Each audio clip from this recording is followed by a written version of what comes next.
Bienvenue.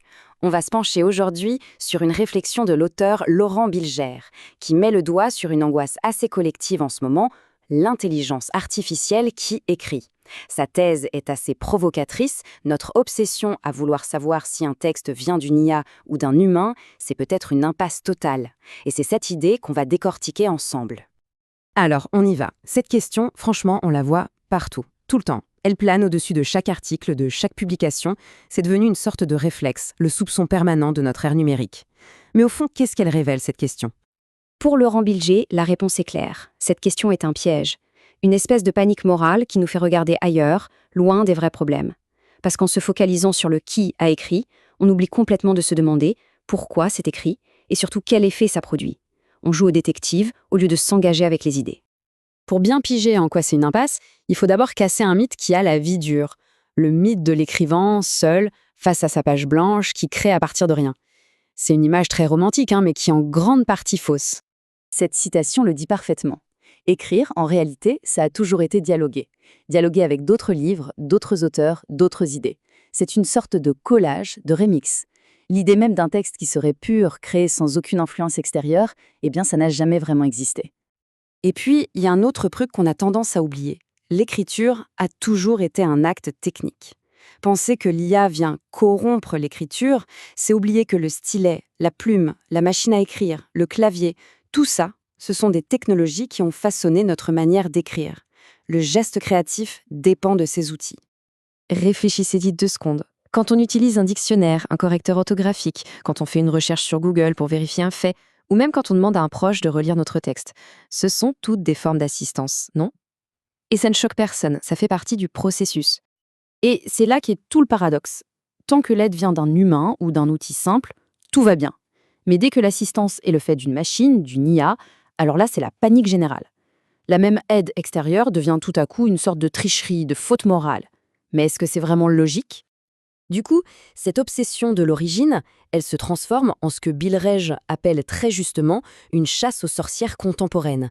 L'objectif n'est plus d'évaluer la qualité ou la pertinence d'un texte, mais de démasquer le coupable, de pointer du doigt le délit d'origine. Bon, d'accord. Si l'origine est une fausse piste, alors sur quoi doit-on se concentrer? La réponse de Bilger est percutante. Sur la puissance du texte, sur ce qu'il provoque, sur son impact. Cette métaphore est géniale, elle dit tout. Un texte, ça ne devrait pas être un objet de musée qu'on admire pour son authenticité, son pédigré. Non, un texte, c'est un outil qui doit agir sur le monde. Il doit faire bouger les lignes, déclencher une émotion, une réflexion. Ce tableau résume bien le changement de perspective nécessaire. On doit laisser tomber ces vieux critères un peu fétichistes comme l'origine ou la pureté du processus et se concentrer sur l'essentiel, les faits, la puissance intellectuelle, l'impact. C'est ça le seul vrai test de la valeur d'un texte. Le plus grand risque, avec cette paranoïa, c'est de désapprendre à lire. On transforme un acte d'engagement intellectuel en une simple vérification technique. On ne se laisse plus porter par les mots, on les analyse comme un médecin légiste. On passe du plaisir du texte à la suspicion permanente. On en revient donc toujours au même point. C'est l'expérience de lecture qui est reine. Si un texte, peu importe comment il a été fabriqué, réussit à nous faire réfléchir, à nous émouvoir, à nous faire rire, eh bien, il a gagné. Le reste, franchement, c'est du bruit de fond. D'accord. Mais alors, si le problème n'est pas vraiment l'IA, d'où vient cette angoisse si viscérale? Pour le comprendre, il faut creuser un peu plus, au niveau de notre psychologie collective. La vraie peur, la voilà.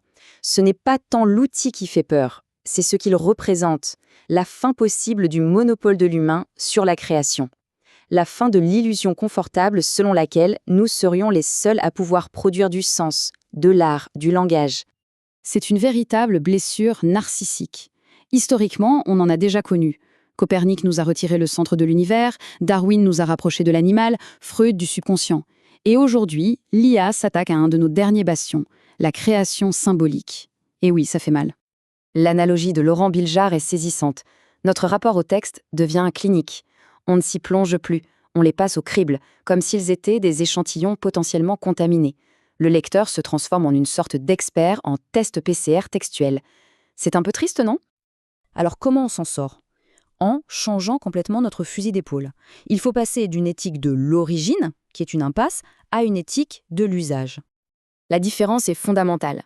D'un côté, l'éthique de l'origine, c'est un peu comme juger un plat en se demandant s'il est bio ou artisanal. De l'autre, l'éthique de l'usage, elle, est bien plus politique, plus responsable. Elle nous force à nous demander quelles sont les conséquences de ce texte dans le monde réel.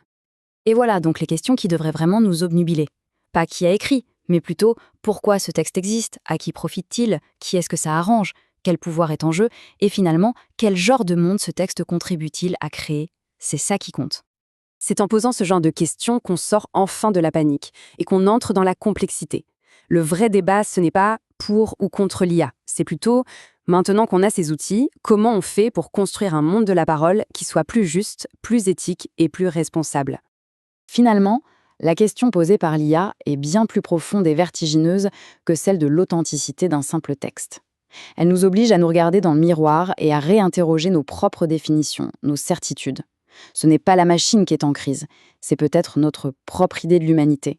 Et c'est sur ce terrain-là que la réflexion la plus passionnante ne fait que commencer.